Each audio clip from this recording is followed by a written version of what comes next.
Hey, it's Jamie, and today we're rehashing Leviticus 1-4.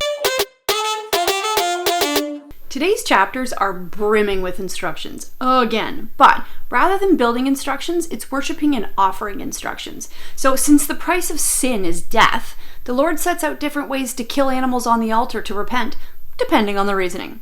Sometimes the animal is burnt, which I kind of deduced means cooked as it was consumed afterwards in totality, so I think burnt means cooked. But anyways, sometimes it was only partially cooked. Sometimes it's burnt in different places. The animal fat seems to be the prize the Lord's always seeking here, as it is always dictated to be on the altar for every offering. Now, I have two schools of thought here mixed in amongst these instructions, so come with me if you can, tell me if you agree. Okay, 1.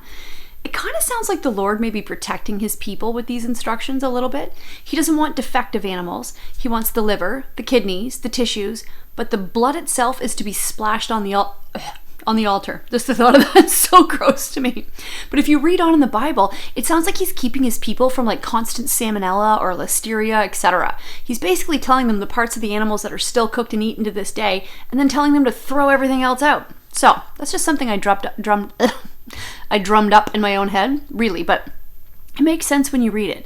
Now, my second school of thought is the different offerings. A burnt offering, a grain offering, a fellowship offering, a sin offering, all these different ways to worship, and the Lord sets about them very, very precisely. This sets a routine though, doesn't it? Because we all sin every day, right?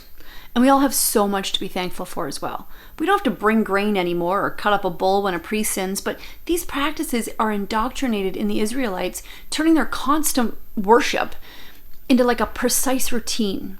Is the Lord setting a precedent here for all of us?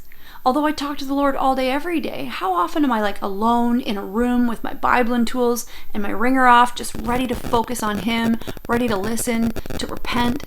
Perhaps there's something to be said for the ways of old, and we could practice a routine of our own, I think. Take 5 minutes at first.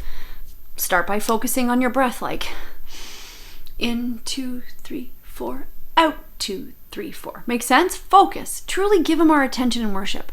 The worst thing that could happen is probably pretty great, so we should try it, I think. Let me know if you do. Tomorrow we're checking out Leviticus 5-7 if you want to read ahead. Let me know if you got something else today from all of these instructions, and don't forget to say your prayer. This is the Bible in a Year theme song.